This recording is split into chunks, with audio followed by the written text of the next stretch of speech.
Production funding for Behind the Headlines is made possible in part by the WKNO Production Fund, the WKNO Endowment Fund, and by viewers like you. Thank you. Memphis Police Chief C.J. Davis, tonight on Behind the Headlines.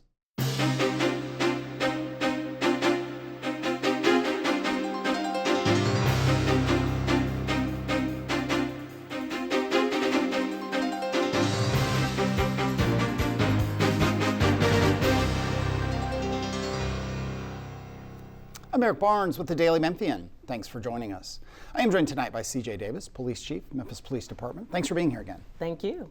Along with Bill Dries, reporter with the Daily Memphian.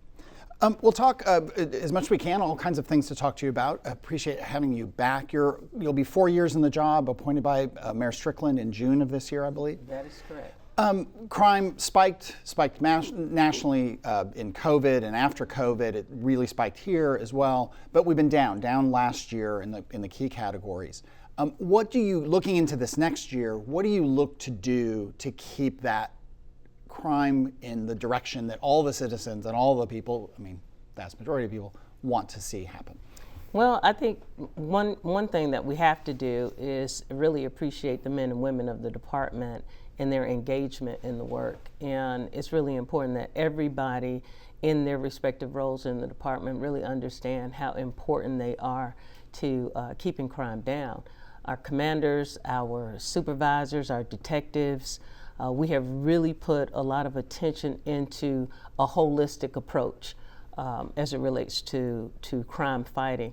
And when I say holistic, you may have heard about our Code Zero operations. Code Zero operations really address not just enforcement, but they also address other, community concerns like blight and nuisance properties. We've been working with our DA's office because just corner stores sometimes become breeding grounds for all kinds of, illicit activity. And we are really focusing on how do we change the whole narrative about communities and neighborhoods and how people feel about their environment, their personal environment, the places that they have to drive by or walk by every day. So when I say crime is down 24% or 20%, that means nothing to a person who continues to see, problems or hear gunfire at night. So we are really trying to help the perception of crime by making sure that everybody in the police department knows how important their role is. When you take that holistic approach, the criminal justice system, the public safety effort, yes. There are many parts and pieces. Yes. The judges separate from the DA, separate yes. from the sheriff's department, separate from the federal government and U.S. Marshals, and we could go on and on. You know better, and we've had yes. lots and lots of different people here. You can only control what you can control, which is MPD. That's right. Do you feel like, though, if you all do one of these Code Zero, mm-hmm. I'm saying that right, Code Zero operations, and you're arresting people or you're citing businesses or you're identifying blight, are the other parts of government on the same page that you all are on? I think we're getting there. I think the processes, in other areas of government are starting to realize that community members are paying attention too. If I arrest a person that lives on a particular street for, breaking in a car or whatever the case might be, and that person is breaking in another car in the next 3 days, the people in that neighborhood, they know what's happening. And we're starting to get more engagement from our community members because not just the police department and my officers are frustrated, community members are frustrated. Not to mention violent crime. When you have an individual that commits a violent crime, it is very concerning, it's frustrating, and for me it's unacceptable for that individual to be let out because of a low bond or whatever the case might be and commit another crime. So for me, I stay victim focused. Who's the next victim? How do we prevent our community members from being victims of crime? How do you do that within the constraints of the job? I mean, you don't go to every judge, you don't go That's to right. every district attorney or That's assistant right. district attorney. How do you convey what you just said to them and try to get them to see things your way? Well, and I try to be fair about it. I've had meetings with many of our partners, whether it's the DA's office, the sheriff's department, other chiefs in the area, we have had meetings about how do we make the system work, not just for the Memphis Police Department, because what's happening in Collierville is happening in Memphis. What's happening in Millington and all of the other surrounding jurisdictions impact us as well. And so we have come together and really meet on a regular basis, and now with our DA, so that we can really talk about what our frustrations are. We have some very, very closed door type meetings about what we need as police departments in order to keep our community safe. Well, I was going to go to Bill, but the DA you mentioned, who has been under a lot of pressure, he's been on the show. He's on the show 8 weeks ago, something like that. Is the DA receptive to what you're saying? Oh, absolutely, absolutely. And I think sometimes it's just a matter of having those conversations, you know, and really reminding people. I know what my responsibility is as a police chief. But everybody needs to be concerned about why our citizens expect us to perform in a certain way. And I think we've seen that level of frustration in the community, and we're seeing some responsiveness now. Bill Drees. Chief, I believe there is also, you've also started tracking victims and perpetrators differently, so that you have more of a feel, and these incidents are not in isolation when what's really happening is part of an ongoing series of events. Absolutely, and tracking is important because, you know, it's not just that we want to be alarmed or we feel like the information is important to us so that we can act appropriately. We want the community to know. So that's why we have started tracking repeat offenders and domestic violence perpetrators who sometimes, you know, are under the radar. A domestic violence incident is just another aggravated assault that adds to the total numbers of where we are as a city. And so focusing on those individuals that might be out, you know, and wanted, we're apprehending them because, you know, they're committing crimes over and over again. When we talk about repeat offenders, it's a multitude of individuals that, you know, my saying is, you know, 20% of people commit 80% of the crime. Of course, the numbers are, but just to give some context to, it's not a large group of individuals in our community that's committing crimes. And so we're starting to be more laser focused on who those individuals are and what is the appropriate track in the criminal justice system. Either get them help and intervention through our group violence intervention, or prosecute them to the fullest letter of the law so that they can, so that we can keep them from continuing to commit crimes in our city. Mm. The neighborhoods where these folks who are going through the system over and over again, I would imagine the people in the neighborhood know this story very well. Yes. Before the first patrol car ever rolls up. Oh, absolutely. They know about the plight of that particular neighborhood, and we have some neighborhoods for decades that have been, you know, sort of under the cloud of various types of issues, whether it's drug activity, gun violence, gang violence, you know, just community violence in general. And so sort of triaging those communities and letting them know that we're here and we're not going away. And there's certain communities that we continue to be present in and go back to and talk to those community members so that they know we understand, you know, what you're going through, and we're doing everything in our power to try to deal with those individuals in a way that's sustainable. Mm-hmm. We don't want to just do a one and done operation. We want sustainable results. We want to follow individuals who have long, lengthy criminal histories. We want to put an end to that level of violence with that individual, and that's what we've been doing, sort of cherry picking folks that we know are repeat offenders. Right. Mm-hmm. The Code Zero operations also involve city code enforcement. Yes. How important is getting the geography right, finding the abandoned or burned out house that people may be using to sell drugs out of? Oh, it's really important. It's sort of like the root of the causes of some of the other problems. Anytime you have, communities that have vacant properties where there's homelessness and people who need help in getting appropriate housing, or whether the houses are used for drug transactions or even drug use or other types of nefarious types of activity. It's important for us to work with code enforcement, not just to deal with the property owner or cite the property owner. That does nothing. Most property owners that own these abandoned properties, they don't live here in Memphis, and they don't really have the level of concern that those community members have who continue to experience. So what has worked for me in the past, I did a lot of work in code enforcement in the city of Atlanta. I spent a year with the code enforcement operation as a police commander to sort of overhaul that process and begin taking properties. And we implemented a program that was a judicial in-rem, really meaning take the property. If the owner does not correct the problem, or if it's a nuisance property, the city takes the property and put it in the land bank. And it had been very successful. And I think Memphis, and we're looking at that through this administration. Mayor Young is really looking at how do we have more sustainable results with blighted properties in the city. For the Code Zero, these kind of saturation of neighborhoods, and Aaron Fleming on our staff, I think you all had, went a ride along and spent some hours of the night with an officer. That brings up things that are controversial for some, that are debated at city council, that are debated nationally around pretextual stops. We can point to incidents where that's gone haywire here and elsewhere. Pretextual stops, as I will define it, and you can correct me, things like expired tags or the smell of marijuana or broken taillights or, a car that's not up to code, as it were. Right. And then arrest coming from that, or a gun is found in that. But also things can go wrong.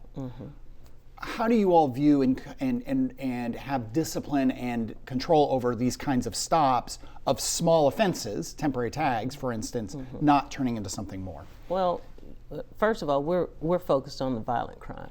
Okay. And temporary tags is, sometimes an avenue for a criminal, quite frankly, especially, and not necessarily an expired tag, but sometimes temporary tags or something that a tag that was run off on a Xerox machine. It's obvious to a police officer this is not a legitimate tag. And what we have found is a lot of our undesirable folks who are committing crimes in our city are utilizing vehicles that are stolen and placing temporary tags and counterfeit tags on those vehicles. And so we're not focused on a person whose tag has been expired for 30 or 60 days. We know we got tag office issues. We know people can't get a tag sometimes, in a timely manner. That is not the violent person that we're looking for. So when we talk about pretextual stops, stopping a vehicle for something minor in order to investigate, to go on sort of a witch hunt or an expedition to find something else. We train our officers. That's not the business of the Memphis Police Department. The business of the Memphis Police Department is to intercept violent criminals and make our roads safer and try to stop those people who are involved in property crimes. Midway through the show, we're talking about driving. I think this is maybe more anecdotal than science. It's definitely more this, but this is what I hear in comments on Daily Memphian and so on. One of the two places where most Memphians intersect with some kind of criminal behavior is broken windows, cars broken into, which I think is down, and I want to ask you, one, how did that happen? Let's just start there. That was the one where people would say, I was at a Grizzlies game, I was in a parking lot, 20 cars got broken into. It was rampant. The numbers have come down. How did was that the police, was that the DA's office, was that everyone, or did people just get bored of breaking into cars? I think it was everyone, but I will give my officers and my team credit for being focused on those areas and us putting together plans that ensured that we had more visibility in certain places at the right time. When we analyze our data, we do it weekly. We have CompStat meetings, and we really narrow down what time of day is this crime occurring? What days of the week is this crime occurring? And that helps us to deploy the resources in the right place. So different precincts have different strategies. Appling Farm strategy is highly focused on property crimes, parking lots, various retail stores. so that we can address those specific crimes. Not as much violent crime at Appling Farms. However, in South Memphis, we have different types of crime. We have open air drug sales, we have gang violence. And so the plan for Appling, for, say Rain Station or Airway Station, it was really just customizing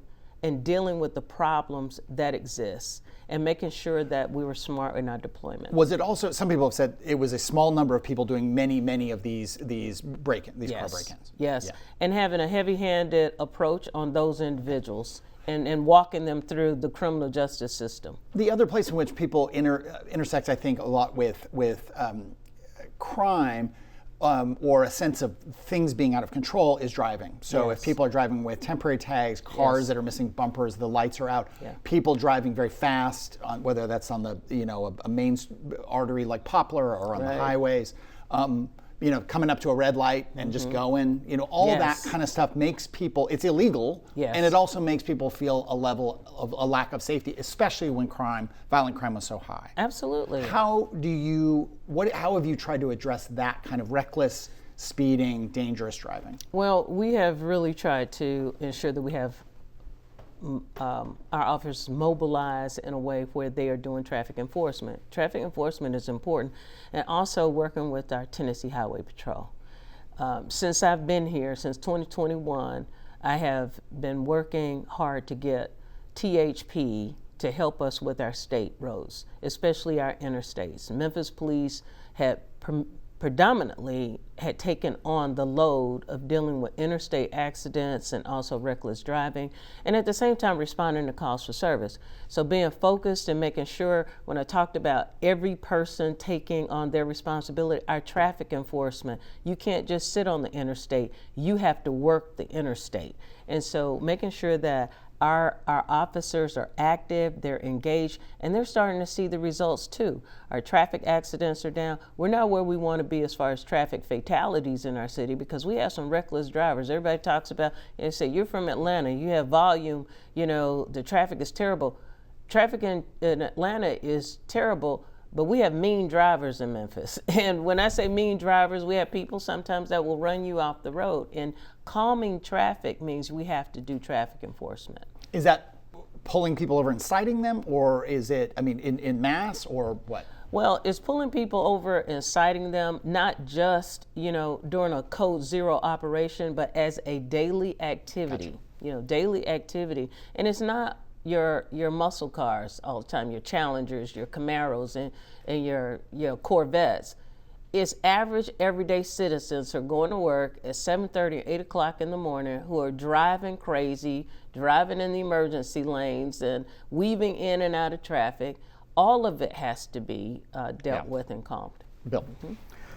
Chief, let's talk about something you've put a priority on, and that is more civilians in the police department. It's not something we normally think about if we don't work for the police Right. department. But what's the mix you're trying to get at with civilians versus commissioned officers? And is this an expanded role for civilians? Well, what we really would like to do is identify places and roles in the police department that a civilian absolutely could do and support the role of our sworn staff. We created positions for homicide analysts. We have college students and other individuals that are good with stats that could very well help pull the pieces together on various types of homicides to free up the investigator to do investigative type of work, and they help connect the dots. So we've created positions for homicide analysts, and those analyst positions are not new to law enforcement. It's new to Memphis, and that's a culture shift. But in other agencies, officers and commanders have found that analysts, whether they're crime statisticians, homicide analysts, intelligence analysts, have been a very, very critical role to support investigations and the clearance rate, and to be able to work on various leads in a timely fashion. So the investigator, while he's out on the street or interviewing different individuals. You have analysts in the office that's actually doing all of the investigative type of, gathering information, making phone calls, helping with victim witness types of connections. And it really works for police departments to get out of the mode of the only person who can do this kind of work is a sworn officer. Yeah. As that's happening, there's also a really pronounced emphasis on intervention programs. And the ones that I think most people see are not inside the department, but they certainly work with the department on this. How successful has intervention been in the short time we've had? I think we've had to reassess and tweak and visit other cities. I sent some of my team to Detroit. Matter of fact, we've sent teams twice to Detroit as we try to find that sweet spot with group violence intervention. I think it's effective, but we have to make sure that we have buy-in from our officers, because there's this thought sometimes that those individuals that are on the street, they're committing crimes and we need to deal with them the way police deal with criminals. But there are individuals that deserve a second chance, that may not have committed something so serious where there is a different avenue of resources, expungements for records, help with getting a job. And it's sort of the intervention itself is sort of a track to keep that person from continuing to be in groups. And sometimes it's not the person that we're actually looking to prosecute. Sometimes it's those individuals that are would-be criminals that are associated with that individual that we're targeting. We're in a better place now. We're not where we need to be, and I think that's what some of the work that we've done with Dr. Muhammad and Dr. Thomas Abb, I think is definitely going to help us. In the fall, with just a few minutes left here, and we could do a whole show on this, but in the fall, the prior presidential administration, the Department of Justice came forward with a report that was, in many ways kind of scathing and critical of MPD and some practices, a series of anecdotes that they pulled of what seemed like really, bad situations, bad behavior on the part of MPD officers. What have you learned, if anything, or taken from, I know you don't want to enter into consent decree, it's a whole new administration, it's unlikely that would happen, but do you look at that report and learn anything and change anything within MPD? Yeah, we're not going to ever just ignore, the work that some other entity has presented, but at the same time, we want to look at it with a very critical eye and really identify, are these situations where it was a one-time incident and the employee was dealt with, or is this a systemic problem? And we as a police department and I as a police chief have always put a lot of emphasis on making sure that we're a department of high standards. We're a department that is transparent, and that when we identify problems with our department, we quickly work to address them. We are, well, let me ask you, I mentioned the change in administration. Do you feel or see any difference at this local level with the change in the federal government? Not yet, but we're all on pins and needles waiting to see what type of impact we'll have, as law enforcement. We will continue to do the work here that needs to be done in Memphis, aside of what happens, in DC.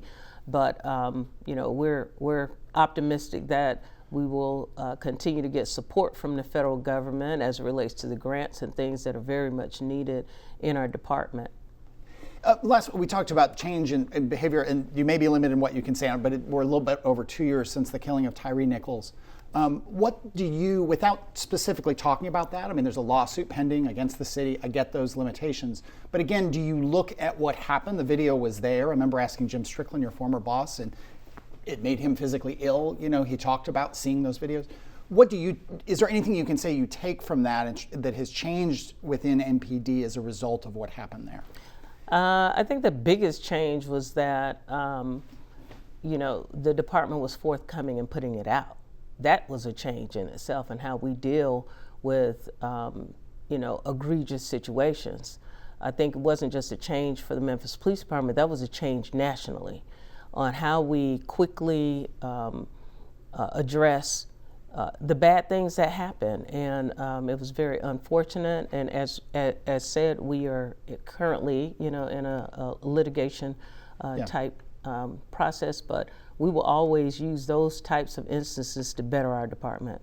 When you're a lifelong police officer, worked with all these police officers, when things of any bad behavior happens, do you hear from other officers who are angry about it? I mean, what are the emotions that the other people around go through? And they don't speak to the press and the public frequently. Right. Well, for one thing, we're not a club, and I think, the thought is that police agencies is a club of individuals that have, the thin blue line type of mentality. That is not who I've ever been as a police chief. And there are so many officers that when they get up in the morning, they don't wear this uniform. We don't wake up as police officers. We wake up as citizens too. And the same level of vitriol and anger and concern and hurt that others in the community felt or feel about those types of incidents, we feel too. Thank you. I appreciate that. Appreciate it. It's great to have you on. We hope to have you on again. I think people love hearing from you and knowing what's going on within the department. Thank you, Bill. Thank you all for joining us. If you missed any of the episodes, you can get the full episode at WKNO.org or download the podcast or go to YouTube, Daily Memphian, wherever you get your video. Thanks very much, and we'll see you next week.